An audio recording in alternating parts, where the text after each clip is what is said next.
विद्यार्थी मित्रांनो नमस्कार.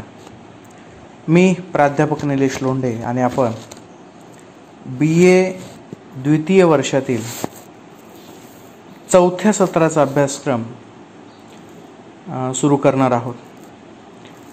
तर हे जे चौथं सत्र आहे तुमचं हे थोडंसं उशिरा सुरू होत आहे. माझ्याकडून थोडीशी प्रकृतीविषयक अडचणी निर्माण झाल्या होत्या, कोरोनाच्या काही अडचणी आल्या होत्या आणि त्याच्यामुळे मी क्वारंटाईन असल्यामुळे आपण काही दिवस मध्ये गॅप पडला आपला अभ्यासक्रमासाठी. तर आता आपण आपला जो पेपर आहे ऑप्शनलचा त्याचा अभ्यासक्रम सुरू करणार आहोत. यावेळेस तुमचा जो पेपर आहे चौथ्या सत्रासाठी याच्यामध्ये तुम्हाला 2 पेपर आहेत. एक आहे 7वा पेपर निवडक कादंबरी वाङ्मय आणि जो 8वा पेपर आहे त्याला तुम्हाला 2 पर्याय आहेत. एक पर्याय आहे वैचारिक साहित्य आणि दुसरा आहे मराठी लोकवाङ्मय. तर मराठी लोकवाङ्मय हा जो अभ्यासक्रम आहे तो थोडासा मोठा आहे आणि त्याच्यासाठी समजून घेण्यासाठी खूप मोठ्या संपर्काची आवश्यकता आहे. वास्तविक मराठी लोकवाङ्मय हा पेपर जो आहे तो माझ्या आवडीचा आहे, परंतु सोयीसाठी आपल्या सर्वांच्या सोयीसाठी नोट्स सगळ्या उपलब्ध आहेत त्याच्याशी संबंधित आणि ही परीक्षा देखील MCQ होण्याची शक्यता आहे. आणि म्हणून आपण जो त्याला ऑरमधला पेपर आहे वैचारिक साहित्य हा अभ्यास घटक घेणार आहोत. मागच्या वर्षी आपण 6वा पेपर घेतला होता मराठी नाट्यात्मक साहित्य आणि यावेळेस आपण 8वा पेपर घेणार आहोत वैचारिक साहित्य या नावाचा. तर वैचारिक साहित्य हा जो घटक आहे हा समजून घ्यायला थोडासा कठीण असला तरी अभ्यासक्रमाच्या दृष्टीनं फार सोपा आहे. याच्यामध्ये आपल्याला एकंदरीत 8 जे वेगवेगळ्या अभ्यासकांचे आणि विचारवंतांचे जे लेख आहेत ते आपल्याला समजून घ्यायचे आहेत आणि म्हणून आपण त्याची आपण सुरुवात करणार आहोत. याचं एक पुस्तक विद्यापीठानं प्रकाशित केलेलं आहे आणि त्या पुस्तकाच्या बाहेर आपल्याला काही अभ्यास करण्याची सध्या तरी आवश्यकता नाही. अपेक्षित असं होतं की तुम्ही अभ्यासक्रमासोबत या अभ्यासक्रमांचे इतर सुद्धा पुस्तकं अभ्यासावेत असं तिथं अपेक्षित होतं वैचारिक साहित्यामध्ये. परंतु कारण की आता आपल्याला ग्रंथालय उपलब्ध नाही, आपल्याला अनेक गोष्टींच्या मर्यादा आलेल्या आहेत कोरोनामुळं, अनेक विद्यार्थ्यांच्या सुद्धा प्रकृती खालावलेल्या होत्या अशा मला नंतर फोन आले होते. तर अशा एकंदरीत परिस्थितीमध्ये आपण आपला जो पेपर आहे 8व्या क्रमांकाचा वैचारिक साहित्य हा अभ्यासक्रम आपण पाहूयात, त्याचा स्वरूप एकंदरीत समजून घेऊयात. तर हा जो पेपर आहे हा अभ्यासपत्रिका किंवा याची जी अनुक्रमणिका आहे ही जर पाहिली तर आपल्या लक्षात येतं की याच्यामध्ये एकंदरीत 8च घटक आहेत, 8च प्रकरणं आहेत आणि ही एक धडे असल्यासारखे आहेत, परंतु हे धड्यापेक्षा वेगळे आहेत. म्हणजे आपण जे आतापर्यंत गद्य स्वरूपातला अभ्यास केला त्या गद्यापेक्षा वैचारिक साहित्य हे वेगळं असतं. आपण जे कविता पाहतो किंवा जे धडे आपण अभ्यासतो त्यांच्यापेक्षा हे वैचारिक साहित्याचं स्वरूप थोडंसं वेगळं असतं. काय असतं वैचारिक साहित्य म्हणजे? वैचारिक साहित्याचा नेमका वेगळेपणा काय असतो? तर वैचारिक साहित्य हे कथा, कादंबरी, कविता यांच्यापेक्षा वेगळं असतं. कसं वेगळं असतं? तर अगदी साधी गोष्ट आहे की आपण दैनंदिन व्यवहारामध्ये जेव्हा एखाद्यासोबत बोलतो, एखाद्यासोबत चर्चा करतो, तेव्हा आपण नेमकं काय करत असतो, काय सांगत असतो त्याला? तर 75% वेळा आपण त्याला काय सांगत असतो की बाबा तिसऱ्या माणसाविषयी आपण बोलत असतो. तो असा आहे, तो तसा आहे, त्यानं असं केलं, त्यानं तसं केलं, हा एक अनुभव सांगत असतो. किंवा समोरच्याचा तसाच अनुभव व्यवहार करत असतो आपण काहीतरी, किंवा गमती जमती करत असतो.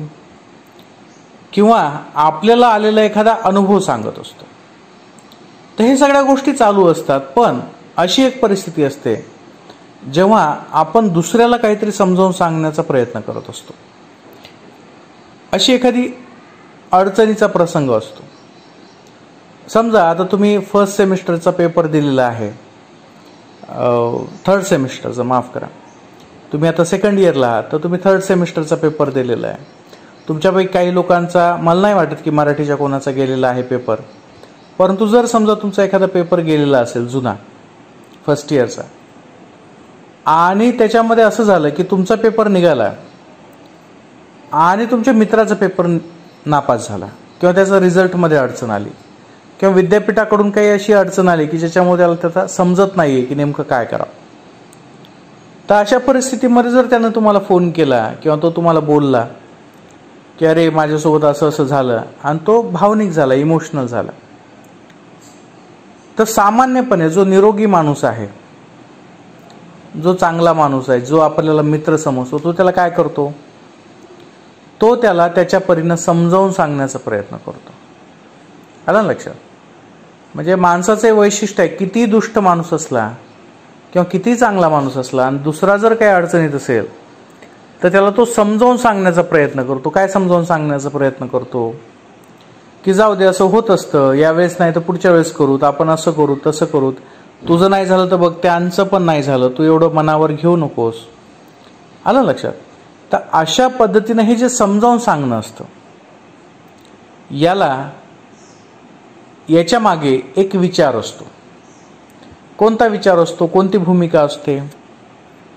याच्या मागे विचार हा असतो की बाबा समोरच्याचं जे दुःख आहे, समोरच्याला ज्या गोष्टीचा त्रास झालेला आहे, तो त्रास थोडासा कमी व्हावा, तो त्रास थोडासा हलका व्हावा, अशी अगदी माफक आणि छोटीशी अपेक्षा समजावून सांगण्यामागची असते.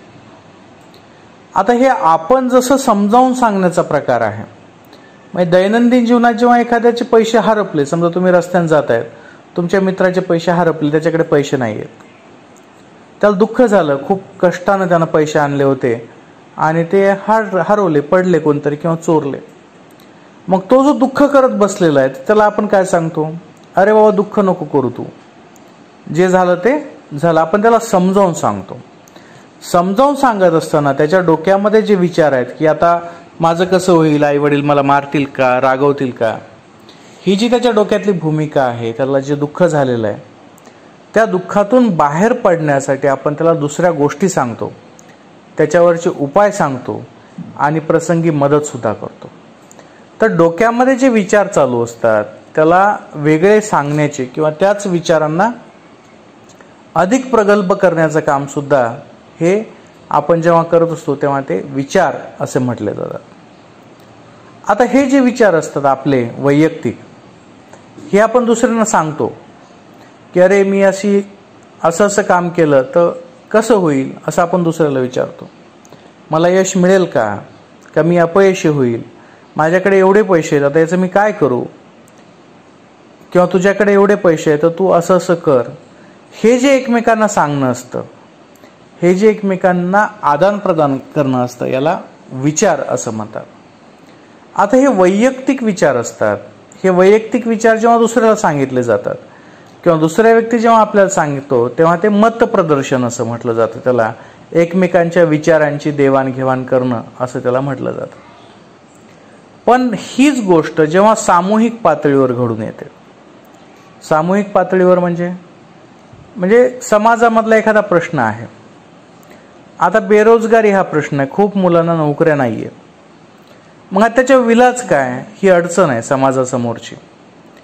तर मग या प्रश्नावर जेव्हा उत्तरं सांगतील कोणी अभ्यासक की तुम्ही उद्योगधंदे करा, तुम्ही बिझनेस स्थापन करा, तुम्ही काहीतरी असं करा की ज्याच्यातून तुम्हाला स्वतःलाही पैसे मिळतील आणि दुसऱ्यालाही पैसे मिळतील, हा लक्षात. तर हा जो एकंदरीत समाजासाठी समाजाच्या प्रश्नावरची जी मांडणी केली जाते आणि त्याचं जे लेखन केलं जातं त्याला वैचारिक साहित्य असं म्हणतात. आता इथं प्रश्न कुठले आहेत, तर साहजिकच समाजातले प्रश्न आहेत, तुमच्या आमच्या जीवनाशी संबंधित प्रश्न आहेत. आणि याची उत्तरं कोण देत आहेत? तर निश्चितच अभ्यासक देत आहेत. जो अभ्यास करणारा माणूस आहे, जो विचारवंत आहे, तो तुमच्या एका प्रश्नाचं उत्तर देतो आहे. तर अशा परिस्थितीमध्ये जेव्हा तो प्रश्नाचं उत्तर देईल तेव्हा त्याला गोष्ट सांगण्याची गरज पडणार नाही. तेव्हा त्याला कादंबरीसारखं पाल्हाळ आणि घटनाप्रसंग तयार करायची गरज पडणार नाही, किंवा त्याला कविता मधून सांगायची सुद्धा गरज पडणार नाही. तो काय करेल? सरळ सरळ तुम्हाला सांगेल की हा प्रश्न आहे आणि याचं हे उत्तर आहे. मग आता असे कोणते प्रश्न असू शकतात? तर अनेक प्रश्न असू शकतात. आता आपल्याला जे अभ्यासक्रमाला आहेत त्याच्यामध्ये हे जवळपास सर्व जे अभ्यास घटक आहेत यामध्ये लोकहितवादी आहेत, महात्मा ज्योतिराव फुले आहेत, ताराबाई शिंदे आहेत, महाराज सयाजीराव गायकवाड आणि प्रबोधनकार ठाकरे पण आहेत. म्हणजे हे जे 5 सुरुवातीचे प्रकरण आहेत आपली, ही जवळपास स्वातंत्र्यपूर्व काळातली आहेत. आणि गोविंदराव पानसरे, शरद पाटील, यशवंत मनोहर हे जे आहेत हे स्वातंत्र्यानंतरचे अभ्यासक आहेत. त्यांनी वेगवेगळ्या पद्धतीनं आपापल्या ज्या गोष्टी महत्त्वाच्या वाटतात त्याच्याविषयी सांगण्याचा प्रयत्न केलेला आहे. उदाहरणार्थ आता ताराबाई शिंदे आहेत. त्या काळामध्ये स्त्री आणि पुरुष हा भेद फार मोठा होता. स्त्रियांना शिक्षणाची संधी दिली जात नव्हती. तर त्यावेळेस ताराबाई शिंदेंनी सांगितलं की जशी स्त्री असते तसाच पुरुष सुद्धा असतो.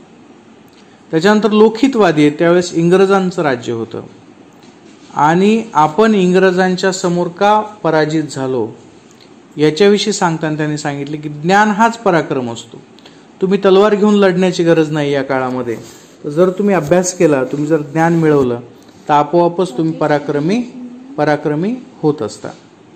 तर अशा पद्धतीनं त्या काळातले जे प्रश्न आहेत ते त्यांनी गद्य स्वरूपात आपल्यासमोर मांडले आणि त्याच्यामुळे आपल्याला एक नवीन विचार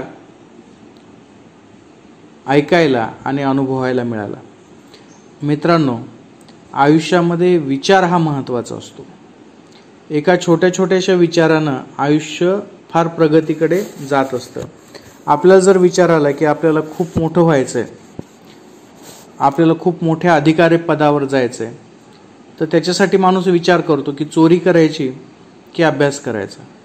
म्हणजे परीक्षा देऊन एखादे कलेक्टर व्हायचंय का चोरी करून जेलमध्ये जायचंय.